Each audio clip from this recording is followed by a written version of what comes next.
para que nos dé tiempo a hacer aunque sea unas dos preguntas, porque ya si no, ya son casi las 9. Entonces, bueno, como ya dijeron, básicamente pues las teorías son muchas y sin embargo la que ya quedó totalmente descartada por los nuevos criterios de todos los que hay es las infecciosas. Pero lo que tenemos que acordarnos y tenemos que a lo mejor ir para atrás en algunas cosas que se nos han olvidado es el inicio de cada cosa. Y de ahí también actualmente parte la terapia génica, mucho tiene que ver con el inicio de las cosas. Lo que tenemos que acordarnos siempre en uveitis es el origen de cada estructura y sabemos que tanto el epitelio pigmentado como la coroides comparten su origen embriogénico del mesénquima y la misma irrigación, por lo cual por eso pueden estar asociadas muchas patologías y bueno, ahorita Fuchs, que es lo que vamos a hablar. Y entonces, bueno, involucran la coroides, deja de ser una uveitis anterior, no, ¿qué pasa?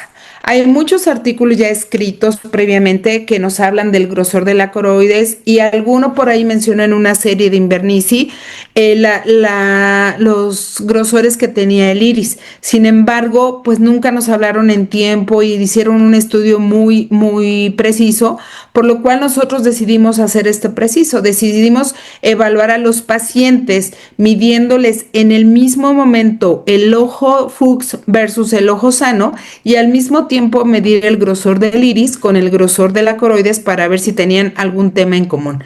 Por lo cual hicimos este estudio en los cuales metimos pacientes con Fuchs. Nos fue un poco difícil llegar al número porque pues obviamente la causa número uno porque lo que van los pacientes a vernos es por la baja visión por la catarata. Y son cataratas que progresan rápidamente, se hidratan mucho y por eso son cataratas en su gran mayoría intumescentes. Entonces, bueno, lo que hicimos fue medir el área del iris y esa área, ¿cómo la medimos? Agarramos del borde de la pupila hacia la base del iris y medimos 3 milímetros, 3.000 micras para poder ver el área, teníamos que medirlo y luego importábamos esta imagen, la describíamos y la importamos a un programa que desarrollaron en Image y ahí podíamos sacar el área que tenía en general esa parte del iris. Y al mismo tiempo les hicimos en el Heidelberg el grosor coroideo que tenían estos pacientes y eso lo hicimos midiendo el área central y también medimos, como estaba ya descrito desde el 2008, las 3 áreas nasales y 3 áreas temporales, 500 micras de diferencia entre una y otra. Y sabemos que esta medida es muy subjetiva, por lo cual hicimos 2 medidas, 2 investigadores diferentes y hicimos la correlación interclase para ver si tenemos que meter un tercer investigador. ¿Qué encontramos? Un poco de lo que ya hablaron ahorita, los depósitos, la inflamación leve en cámara anterior. Me voy a ir un poco rápido. Y este es uno de los ojos de Fuchs. Cabe la pena resaltar que este paciente tenía con el diagnóstico de Fuchs 14 años y eso probablemente sea uno de los motivos por los cuales se van disminuyendo los grosores. El tiempo ya vimos que es un factor importante. ¿Qué vimos en los iris? En el área del iris podemos observar en el ojo Fuchs versus el ojo sano la diferencia tan importante que había en el área del iris y lo mismo pasó en el grosor coroideo. Casi más de la mitad del 50% de diferencia entre un ojo y el otro ojo. Este es otro caso, lo mismo el ojo Fuchs era el ojo derecho. Este paciente tenía 8 años con el diagnóstico de Fuchs y algo bien bonito de este caso que tenía, que por eso se los traje de los casos que vimos, vean lo que habló Rachel, los depósitos retroqueráticos y los nódulos de Kepa y Busaka. Estamos viendo que si los ven a detalle no son iguales a los que estamos viendo en otro lado. Bien lo describí y me encantó la palabra esponjositos y vean la textura que tienen muy diferente y eso lo vamos a hablar ahorita al final y probablemente en la mesa redonda. Y bueno, el grosor que tenía tanto el iris como la coroides pueden ver que era muy diferente en el ojo Fuchs versus el ojo sano. Estas son las medidas de todos nuestros pacientes y también del EDIO-CT, pero bueno, esto me lo voy a saltar. ¿Y qué encontramos importante? Bueno, la medida del ojo Fuchs versus el sano era muy diferente. El Fuchs, en ese momento el iris era mucho más delgado, al igual que el nasal temporal y el área total, y lo mismo nos daba con el grosor coroideo, y el grosor coroideo fue estadísticamente significativo. Y algo bien interesante que hicimos en el estudio fue separarlos por grupos de edad. edad. Y como pueden ver los grupos de edad, pues a medida que avanzaban, pues obviamente se va disminuyendo porque ya está descrito que con la edad también hay una pérdida ligera de la coroides. Pero lo más interesante es que la disminución por año era muy importante en el grupo de Fuchs versus los ojos sanos. Entonces, esto nos lleva a pensar muchas cosas y ver qué va a pasar. Probablemente, no sé, los que tenemos más tiempo en uveitis ya, pues yo el paciente que más años llevo es 15 años, pero nunca le medí la coroides en un inicio. Entonces, lo que estamos haciendo ahorita, pues intentar recuperar algunos pacientes y no sabemos qué pasen con esas coroides al tiempo. Es importante, bueno, ya lo había escrito por primera vez Invernizzi y dijo, sí, pues efectivamente los ojos son más delgados en la coroides. Esto se debe, y lo describieron otros autores en el 2017 y 2016, por la respuesta inflamatoria que tienen, que esta inflamación crónica va disminuyendo ese iris. Y Agua lo que dijo fue que sí, se va disminuyendo y probablemente esto nos está hablando que entonces ya no es nada más una uveitis anterior, puesto que está involucrando la coroides. Y ahí entramos nosotros y bueno, nosotros lo hicimos al mismo tiempo, el mismo paciente, tanto el ojo sano como el ojo Fuchs, y vimos el adelgazamiento tan importante que encontramos tanto en el iris como en la coroides.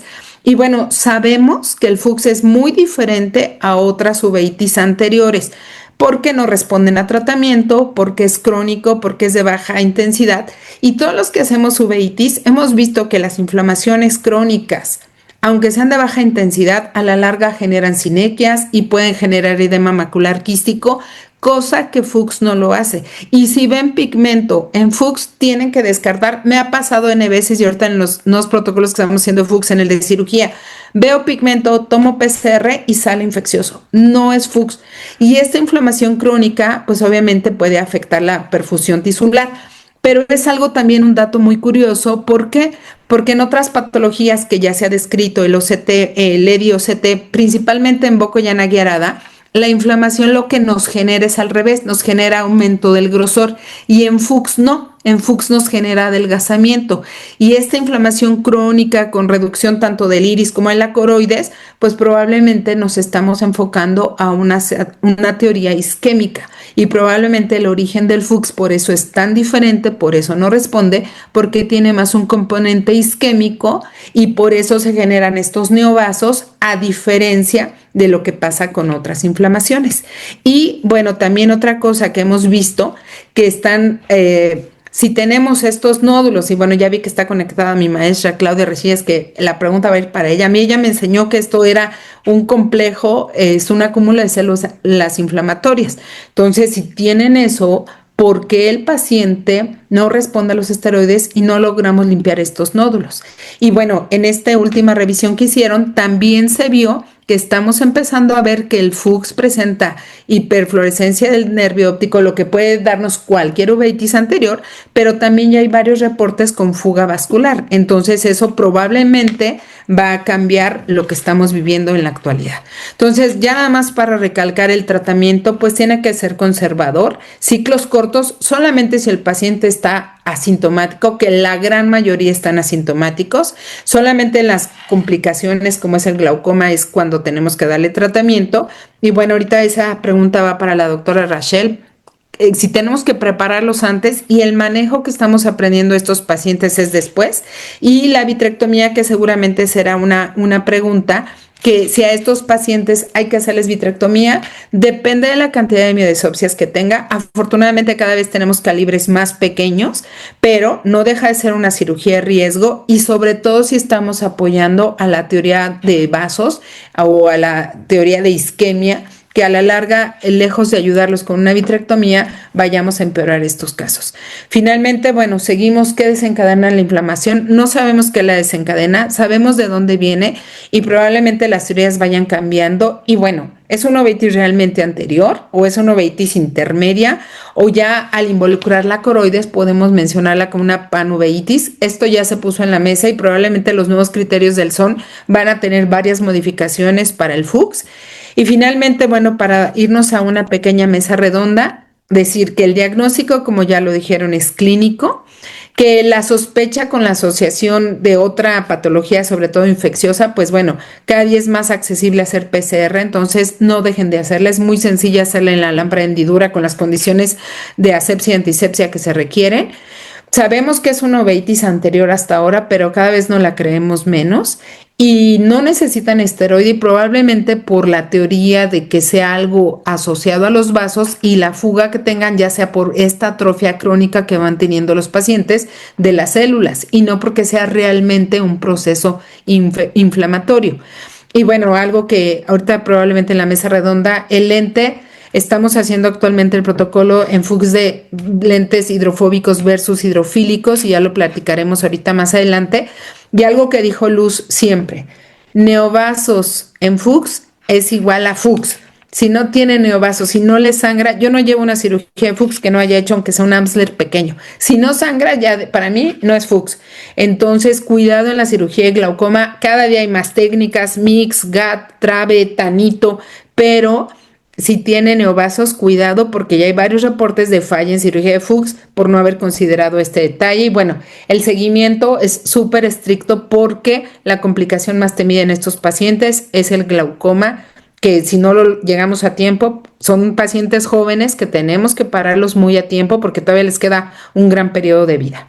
Muchísimas gracias y vamos a dar pie ahora a la mesa redonda.